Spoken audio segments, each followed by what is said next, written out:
bagaimana dengan imbalannya? Ada nggak imbalan untuk perjuangan rohani kita?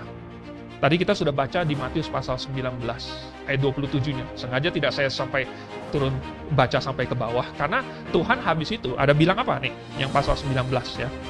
Wow, ini ternyata Tuhan janji apa? Kata Yesus kepada mereka, "Aku berkata kepadamu, sesungguhnya pada waktu penciptaan kembali, apabila anak manusia bersemayam di tahta kemuliaannya." Tuhan Yesus menunjuk kepada suatu masa yang jauh di depan. Tetapi suatu masa di mana akan ada kemuliaan yang begitu besar, di mana anak manusia sudah bersemayam dalam tahta kemuliaannya, bukan di bumi ini. Nanti di surga, kamu yang telah mengikut aku akan duduk juga di atas 12 tahta untuk menghakimi ke-12 suku Israel.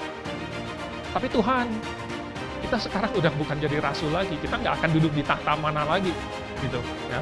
Tahtanya benar-benar cuma 12, nggak bisa ditambah jadi sekian miliar tahtanya, kita duduk semua aja di atas tahta begitu ya, untuk menghakimi ke-12 suku Israel. Tapi di ayat yang ke-29, Tuhan Yesus lanjut, "Dan setiap orang yang karena namaku meninggalkan rumahnya, saudaranya laki-laki atau saudaranya perempuan, bapaknya atau ibunya, anak-anak atau ladangnya, akan menerima kembali 100 kali lipat dan akan memperoleh hidup yang kekal."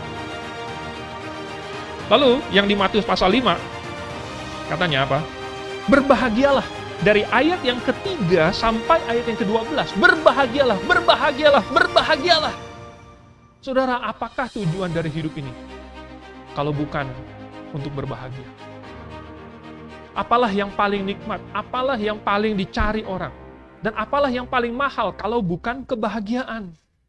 Dan inilah yang dijanjikan, bahwa kita akan berbahagia. Kita akan bersuka cita. Karena upahmu besar di surga. Oh saudara, ternyata ada imbalan yang luar biasa. Nah, tapi imbalannya bersifat rohani.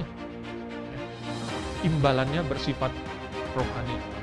Oleh sebab itu, maka yang akan diterima itu nanti. Di masa yang akan datang. Tapi kan nanti ada yang di dunia ini juga Tuhan. Tuh.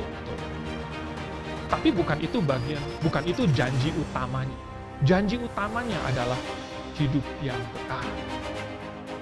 Dan hidup yang kekal itu, saudara, nilainya tidak bisa diukur. Banyak orang meremehkan imbalan yang bersifat rohani dari Tuhan.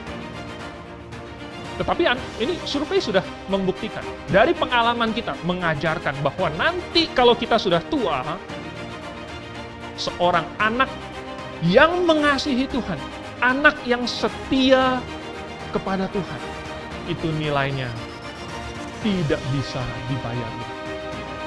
Anda akan mencarinya, tetapi Anda tidak bisa membayar untuk membeli.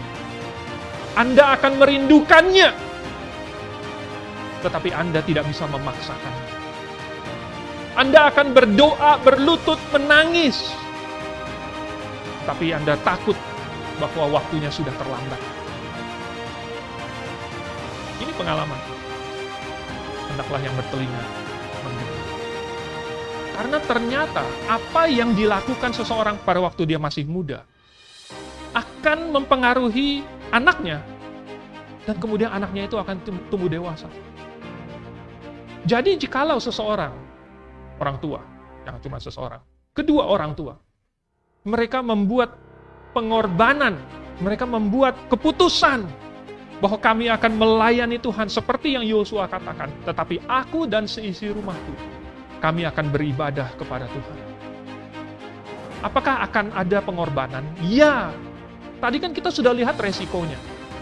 Ada harga yang harus dibayar. Kadang-kadang harganya bisa mahal. Kadang-kadang harganya murah. Yaitu apa? Bangun pagi. Bangun lebih pagi. Supaya bisa datang jam 8 pagi. Sampai di sini. Ikut latihan paduan suara. Jam 9 pagi. Ikut sekolah minggu. Jam 10 pagi ya. Jangan terlambatlah minimal. Lalu kemudian sampai jam 12 selesainya, kurang lebih. Kadang-kadang bisa sebelum jam 12. Sampai jam 12. Jangan langsung hilang gitu. Menghilang sebelum selesai Pak Suhento. amin gitu.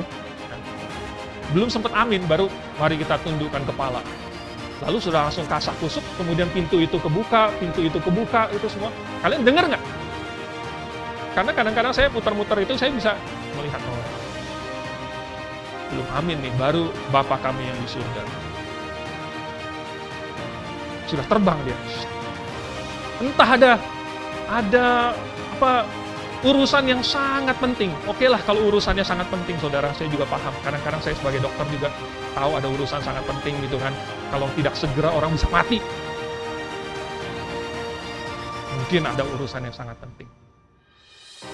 Tetapi, jikalau kedua orang tua ini membuat pengorbanan, lalu kemudian sepakat bahwa kita akan mengutamakan Tuhan ya, kita akan membawa supaya anak-anak kita itu nyaman di dalam kebaktian, punya banyak teman-teman di dalam gereja, ikut dalam berbagai aktivitas atau kepanitiaan.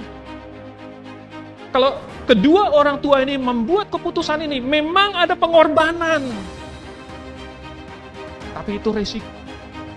Dan ada imbalannya.